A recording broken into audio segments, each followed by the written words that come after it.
Can an apple a day keep the doctor away? Huh? I don't know. Find out on this next episode of Digest This.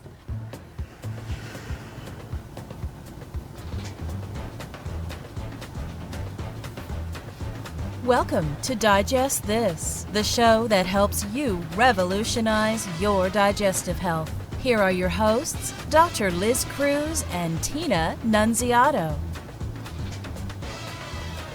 Hello and welcome to Digest This. I'm Dr. Liz Cruz and I've got Tina Nunziato sitting right here by my side. Thank you so much for joining us. If you are a first-time listener, we welcome you and we're so excited that you are with us on this journey. Please go back and check out our library of podcasts, over 350 officially as of last week. That's right.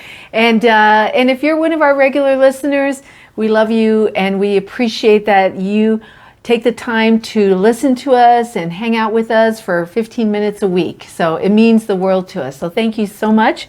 So what about that little proverb? An apple a day keeps a doctor away. Well, how did that come up?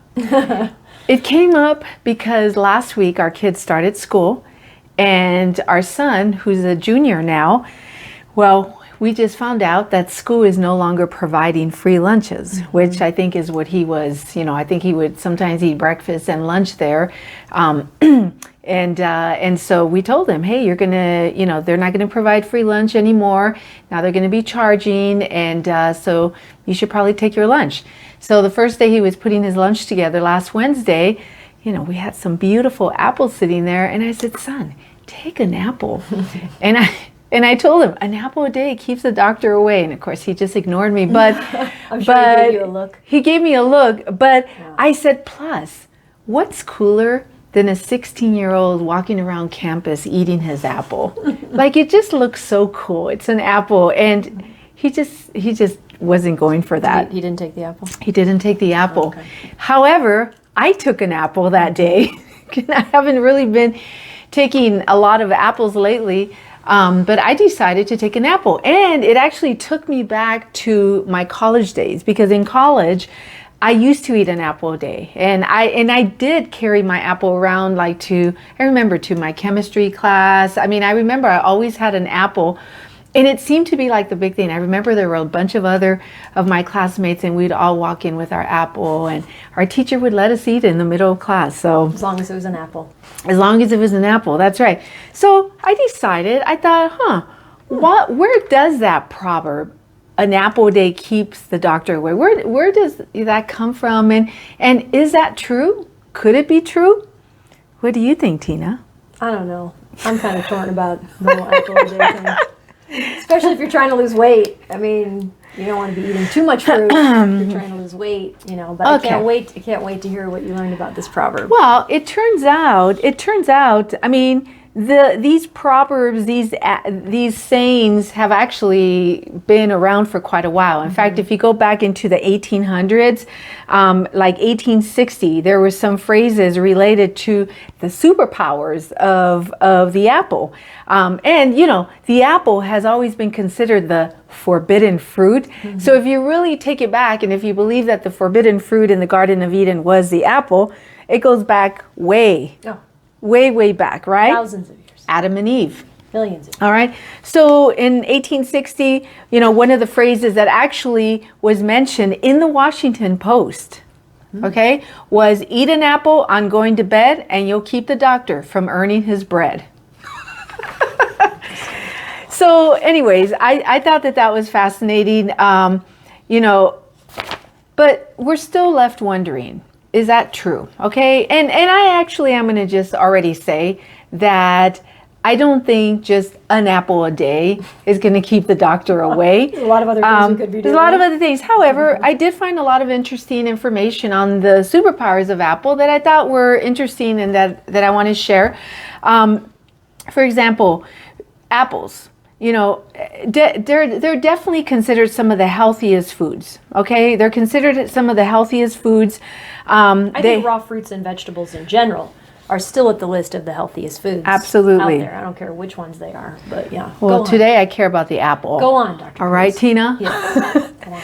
All right, so some of the chemicals, the healthy chemicals that are talked about is pectin, boron, quercetin, vitamin C, phytonutrients. All right.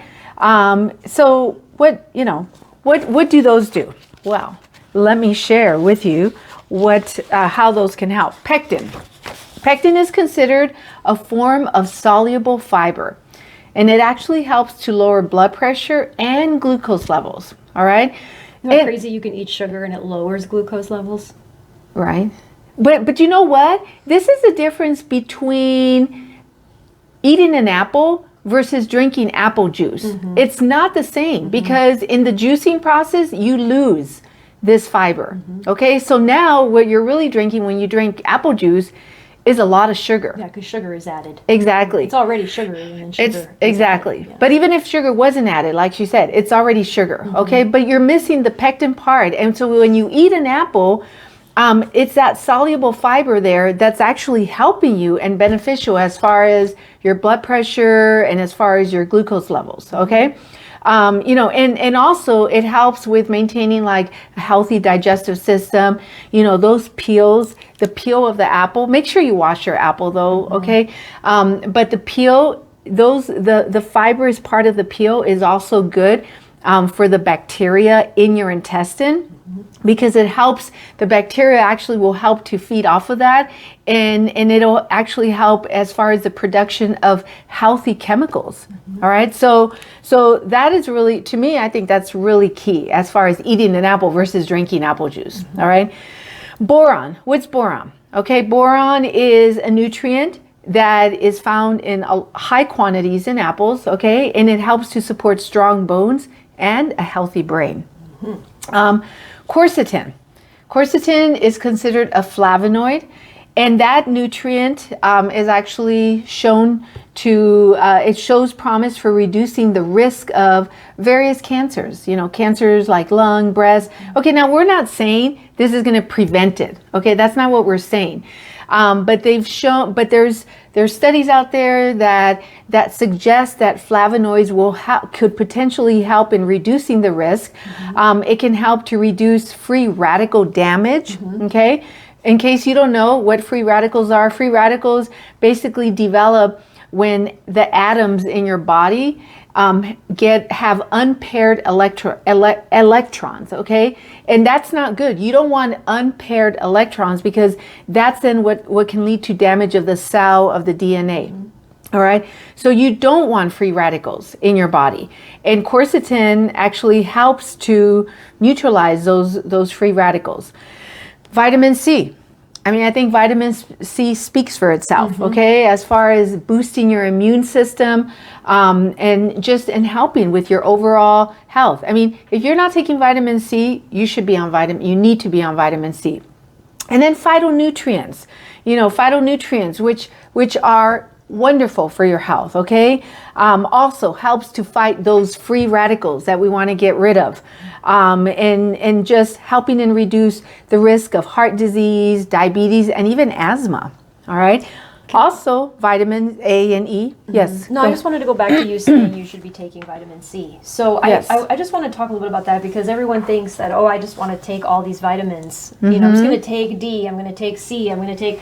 The thing is that the body wants to get these vitamins and minerals from real food, not synthetic capsules. So as much as possible, if you can eat the foods that have these vitamins and minerals in them regularly every day, like what Dr. Cruz is suggesting, then you don't need to take the pill. Because the problem is the pill a lot of times has a lot of fillers. So, patients will come in, I'm on these 10 supplements, I have a stomach ache. I'm like, I'll tell you right now why you have a stomach ache, right? So try as much as you can to find, you could very easily search Google and say, what foods have vitamin D? What foods have vitamin E? What foods have vitamin C? And start eating those foods, real food, instead of a lot of the processed foods we're eating today. And you'll find that you start feeling better. Absolutely. Absolutely. So as you can see, there's no question that apples have a lot of amazing superpower nutrients for us. In fact, even on the articles that I read, it talks about how apples can also act as a toothbrush, all right? Cleaning the teeth and killing bacteria in the mouth that can help reduce the risk of tooth decay, all right?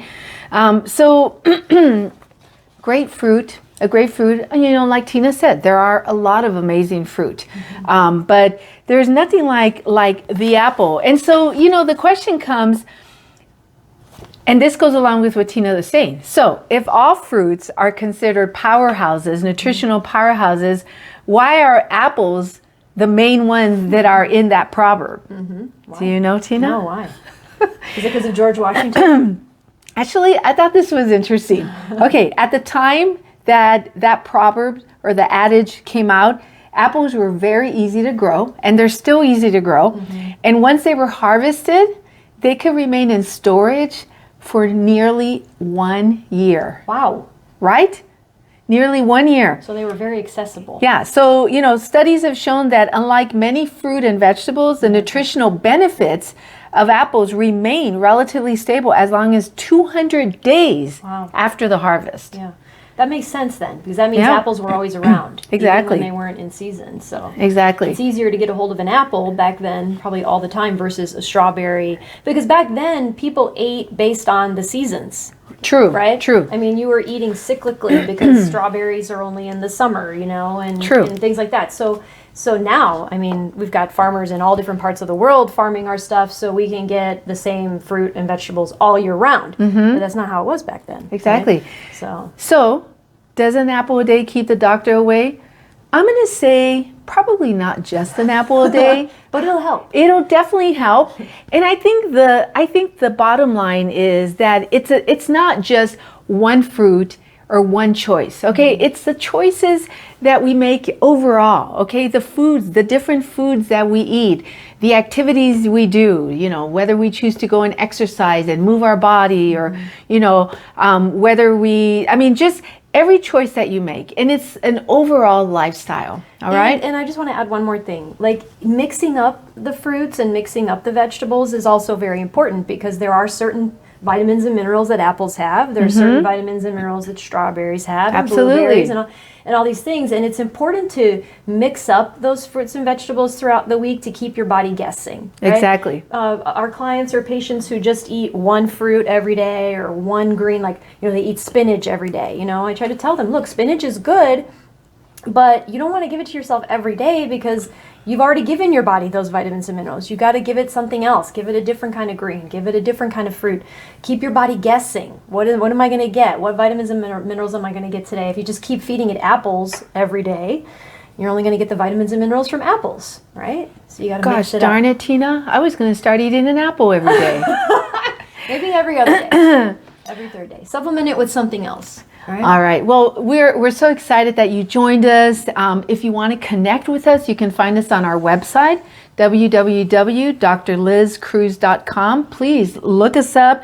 In the middle of the homepage, you'll see a magenta, pink colored button that you can click. And when you click, that'll take you on to schedule a free wellness consult. Free, that's right. It's a free 30-minute wellness consult that'll either be with Tina or with our Spanish-speaking nutritionist, Jaja, all right? So please check it out, and if you haven't scheduled the wellness consult, schedule it. You do not have to be a patient of ours in order to do this. So please connect with us. If you haven't rated our podcast, please rate it and give us a 5, because it'll help other people just like you to find us. And lastly, if you haven't subscribed, what are you waiting for? Got to subscribe to our podcast. That way you don't ever miss an episode. So thank you so much for joining us, and we will catch you on the next podcast. Thank you for joining Dr. Liz Cruz and Tina Nunziato. To learn more about their revolutionary products and services, go online to www.drlizcruz.com.